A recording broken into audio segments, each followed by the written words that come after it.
So last night I was having a coffee with a good friend of mine, a guy called Cy, and we were just generally talking about life growing up. And Cy asked me how I got into being a paramedic, what put me on the path of being a paramedic. So the story that I told Cy. In 1992, when I was, I think, just turning 30, 31, I had a cousin, a friend, and a mentor who is no longer with us.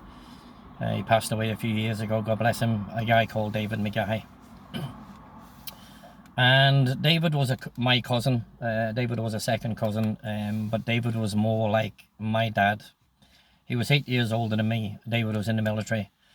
And David was very good to me. I had quite a shit childhood growing up. I didn't really have a dad, to be honest. I had a stepfather who was, I don't even really want to go into it. And my biological dad, I didn't really know because my mum and him divorced when we were very young. And I ended up meeting my dad when I was 13, when we came from the UK over to Northern Ireland. And so he died a few years later on my 19th birthday, 2 days before my 19th birthday. So anyway, David was in the military. David was he was a fitness instructor. He was also I think he was signals who worked a lot with the SAS and a lot of the special forces units in the British military. David left after I think 15 or 16 years, and he ended up living in Belize in Central America. And there is an island off the coast of Belize called Ambergris Caye. And David became a scuba diving instructor. He was one of the first white guys on the island to open a dive center, so I believe, and he was absolutely phenomenal. So I think it was my 29th, 30th birthday. David would come home every couple of years, and David always, stayed in touch with me, and he treated me really well. He was always giving me money, even though I had money. He was always buying me things wherever he went to. He took me with him, and one day he just says to me, "Call." He says, "I'm going back to Belize." He goes, "I'll be back." He said, "In 2 months." He goes, "Make sure," he says, "that you're ready to go." Ready to go where? And he says, "That you're going to come with me." And I was like, "Yeah, okay." And he goes, "Yeah, you're going to come with me. I'm going to bring you to Belize." And when I was growing up, I had been, let down that many times by people telling me they were going to do this and they were going to do that, and I brushed everything off. I was one of those people that didn't believe anything until it actually happened, and so I brushed it off. And a couple of days later, David left. We went up on the bus to the airport, to Belfast City Airport, and we had a cup of coffee, me and him. His other brother Andrew, God bless him, Andrew's now not here either, and his younger brother Barney. So we all travelled up on the bus, and David got on the flight, and we got back on the bus, and we went back home, and I thought nothing more of it. I had a son called Connor, or have a son called Connor, should I say, and his mom Jenny and I kind of broke up. She was from Dublin. We were young.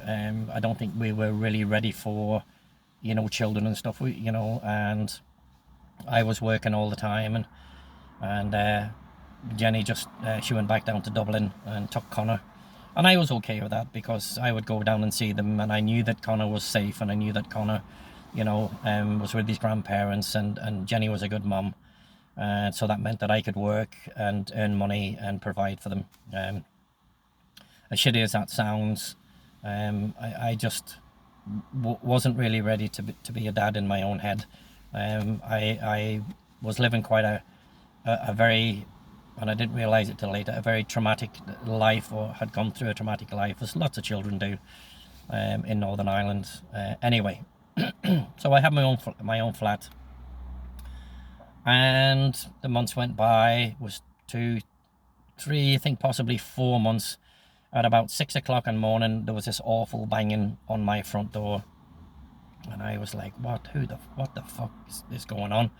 You know, and the town where I grew up in, which is a small town called Fintona, there was, sometimes there was dramas, you know, there was lots of fighting, lots of drunkards, lots of alcoholics and stuff that used to drink in the flats where I lived.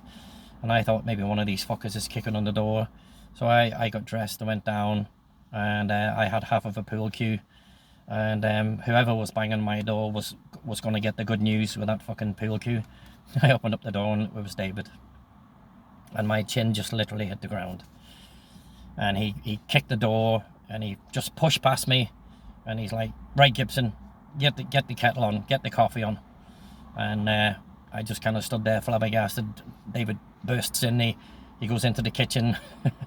He gets the kettle, fills the kettle, 2 cups out, 2 coffees, and he's just standing there just smiling away at me. I'm standing in the kitchen. He slapped me in the back of the head and he goes, come on, let's go sit down and talk. So we got our coffees and we went in the living room and stuff, and I'm still kind of sleeping, and he's like, come on, wake the fuck up, you know, wake up, Gibson. He goes, got some good news, and he pulls 2 tickets out of his pocket, and one was for me and the other was for him. So they were pre-dated for 2 weeks, and I couldn't believe it. I was just sitting there and I couldn't believe it. The stories that David used to tell me about Belize, about San Pedro, were like things out of a fairy tale. And the photographs that he'd showed me, it was like something out of a Bounty advertisement. It was palm trees and sandy roads and blue, you know, blue ocean and fishing boats, and I couldn't believe this. And you know, so he says, I'm going to hold on to this ticket. He says, in case you fucking lose it, he says, or somebody steals it, he says, I'm going to hold on to this for you. He says, in 2 weeks, he says, from today, he says, we're on a plane, he says, from Belfast to Miami. He says, we're going to overnight a couple of nights in Miami. He goes, and we're going to have a bit of fun call. We're going to go down to Belize. He goes, I'm going to sort you out. He goes, I'm going to get you into scuba diving. He goes, you're going to be my right-hand man. And I just sat and looked at him. I couldn't believe this at all, you know. So my whole world just suddenly flipped upside down. Nobody had ever done anything like this for me before me, you know, for me before, and I couldn't believe this. And I looked at the price on the ticket, and this is August of 1992. Okay. And the price of the ticket in 1992 was, I believe, £450 something pence. And so David had paid this money out of his pocket for me. Okay, I had a few pounds, a few £100. It wasn't anything like that or anything at the time, because I was working and I was paying, you know, still paying Jenny for Connor and stuff. And so we sat talking, and my imagination started to run crazy, you know what I mean? And David was telling me, you know, what we were going to do, and, you know, and what he was going to teach me. And he was going to teach me to, you know, to drive the dive boat. He was going to teach me how to fill the tanks, the scuba tanks. You know, he was going to teach me all this stuff, and I just sat there. I didn't know what to do. And so we drank a few cups of coffee, and we were talking. Well, David did more of the talking. Per usual, I just did, you know, most of the listening. And I couldn't believe that this was happening again.